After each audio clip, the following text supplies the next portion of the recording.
Pada tahun 1911, Plato menulis sebuah laporan yang menyebutkan bahwa Kampung Batu Tulis sebagai ibu kota kerajaan Pajajaran, dikelilingi oleh benteng alam yang berupa tebing sungai yang terjal di ketiga sisinya, dan hanya bagian tenggara batas kota tersebut yang berlahan datar. Pengertian yang kedua dari kata memariti yang dapat berarti lebih luas dari sekedar memariti dalam arti kata yang sebenarnya, yakni melindungi kerajaan dan seluruh rakyatnya dari segala bahaya yang dapat mengganggu stabilitas keamanan kerajaan.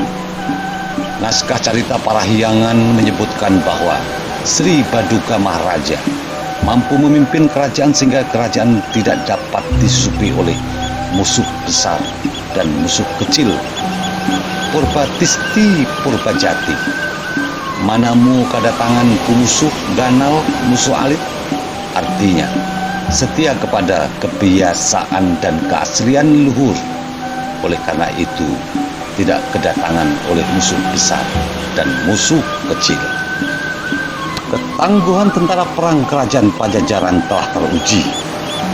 Naskah Carita Parahyangan menyebutkan bahwa tentara kerajaan mampu melawan serangan tentara musuh dan memukul mundur serangan sebanyak 15 kali peperangan di berbagai daerah di wilayah kerajaan Pajajaran. Ini semua tak lepas dari ketepatannya sang raja saat mengangkat panglima perangnya.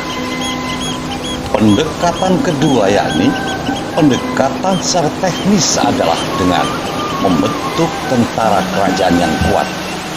Naskah Sang Hyang Siksa Kandang Karsian memuat beberapa jenis kesatuan tentara kerajaan seperti Bayangkara, penjaga keamanan, Pajurit atau prajurit, Pamaarang atau prajurit yang ahli dalam memainkan pedang, dan Pamanah, prajurit yang ahli dalam memanah. Semua unit kesatuan tempur ini dipimpin oleh hulu jurit.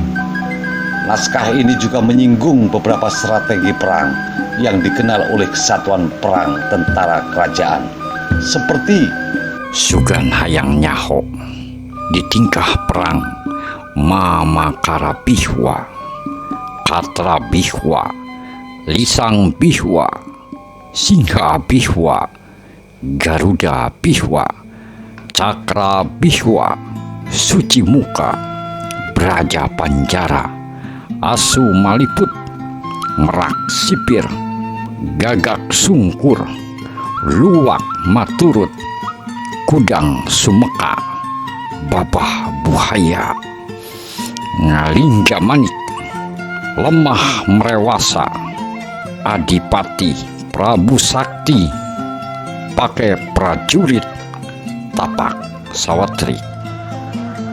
artinya, bila ingin tahu strategi perang seperti Katra Bihwa, pembagian posisi prajurit saat menyerang, Makara Bihwa, mengalahkan musuh tanpa berperang, Lisang Bihwa, sebelum perang dilakukan, hulu jurit atau panglima perang, mengumpulkan pasukan untuk memberi motivasi dan membakar semangat juang.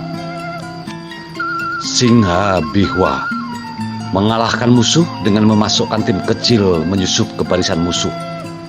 Tim kecil berisi 5 orang ini bekerja mempengaruhi mental musuh. Garuda Bihwa memecah kekuatan pasukan pada titik-titik yang tersebar. Cakra Bihwa menyusup ke wilayah musuh secara rahasia. Suci Muka, upaya pembersihan sisa-sisa musuh. Braja Panjara, mengambil kekuatan musuh untuk dididik dan dilatih menjadi orang kepercayaan.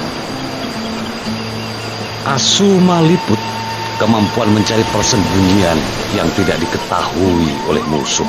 Prabu Sakti, prajurit diberi latihan kesaktian dengan cara supranatural. Lemah Brewasa, cara berperang di hutan ketika posisi terdesak dengan menggunakan sarana-sarana senjata seadanya seperti batu dan batang pohon. Tapak sawetrik, cara-cara berperang di air menggunakan senjata air. Pakai prajurit pilihan ditugaskan berunding untuk mencapai perdamaian. Adipati, teknik melatih prajurit komando yang memiliki kemampuan handal. Ini pelajaran untuk kita semua bangsa Indonesia. Sesuai dengan naskah Sang Hyang Siksa Kandang Karsia. Bila ingin tahu strategi perang dengan segala kekuatan angkatan perang yang ada, tanyalah kepada Panglima Perang. Jadikan ini peringatan kepada kita, jangan asal mengangkat Panglima bila tidak paham dan menguasai secara detail dan rinci akan strategi dan kekuatan angkatan perangnya. Menciptakan kenyamanan dengan jalan mensejahterakan rakyat, mewujudkan kedamaian dengan jalan menerapkan keadilan tanpa tebang pilih, menumbuhkan kesadaran penghormatan leluhur demi terjaganya harkat dan martabat. Itulah sesungguhnya hakikat strategi pertahanan terkuat suatu negara. Kekuatan prajurit dan kecerdasan menerapkan strategi perang itu hanyalah sarana, kata Prabu Siliwangi. Kepada pemirsa yang berbudaya, terima kasih atas berkenannya subscribe, like, dan share agar Langit Terbit mampu lebih banyak lagi mengungkap pelajaran hidup apalagi yang bisa kita gali dari kearifan lokal yang diwariskan oleh Kerajaan Pakuan Pajajaran. Berjumpa kembali di episode berikutnya dengan petuah-petuah suci Raja-Raja Nusantara yang tak pernah lekang dimakan jam. Bersama Langit Terbit, saatnya semesta membuka kembali tabir kejayaan Nusantara. Sampurasun.